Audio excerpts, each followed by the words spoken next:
Well, hey, today I wanted to introduce a new series I'm going to be doing called Rig Philosophy 101.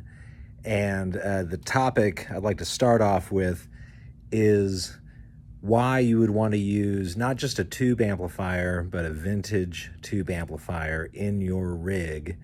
I'm not even touching on the simulator debate today, but what I am talking about is vintage versus modern amp construction and why it's actually beneficial to have the vintage amp kind of construction. So what I'd like to do here is show you these two amplifiers.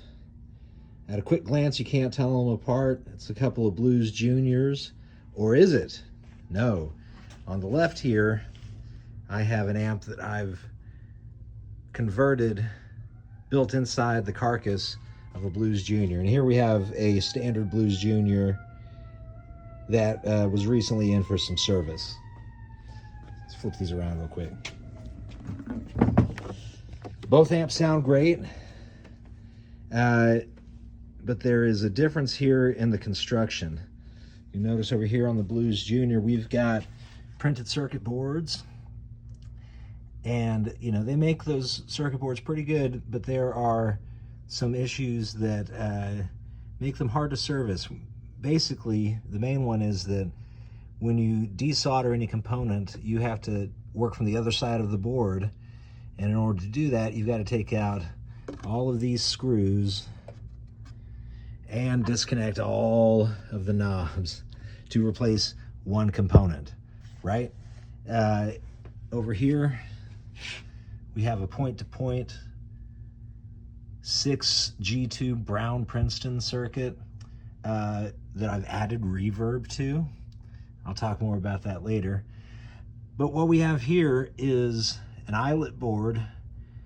You know, at a quick glance, it might not look that different from the printed circuit board, but here's the big difference, is that I can access this board from right where it is. And if I need to unsolder any of these components, it's a quick zoop zoop with the soldering iron, and that component is out, and I am changing it, and the amp is back up and running.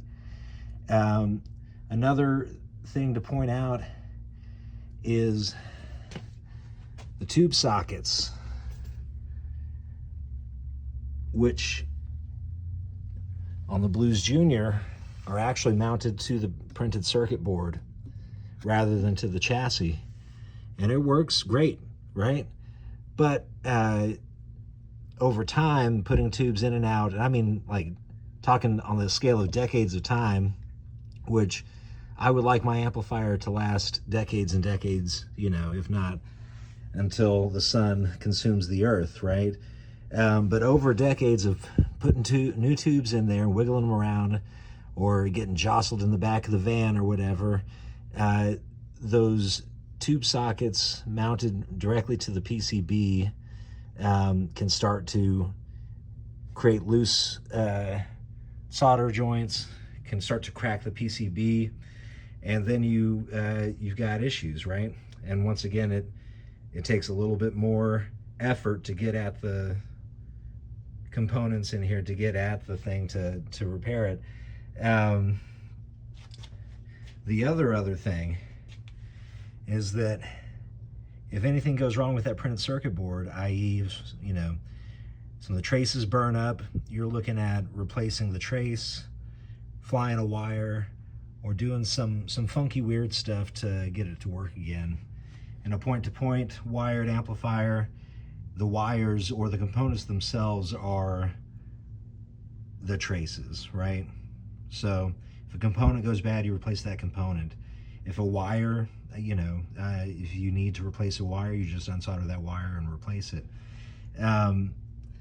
Yes, and now talking about the tube sockets, I not only built a 6G2, I opted to go fully octal. So we've got our 6V6s, 6SL7, 6SN7 for the reverb, and another 6SL7. But yeah, those octal tube sockets are riveted right to the chassis, and then all the electrical connections are made to the pins. It's just a I think, a more robust way of constructing things. Yeah, it takes time, but it allows this thing to be serviced and repaired for a lot longer. Now, I love a Blues Junior, but this is what I did to my Blues Junior. And anybody who's interested, I could do it to your Blues Junior too. All right, so those are some of my thoughts in what I'm calling Rig Philosophy 101. Today we talked about vintage tube amps and point-to-point wiring and why that's something you want in your amp. You know, in terms of this thing being serviceable, being reliable. In the long run, if you've got point-to-point wired amp, it's just going to be easier to service. It's going to be a little bit more robust, and ultimately your rig is going to be stronger. So, what do you think?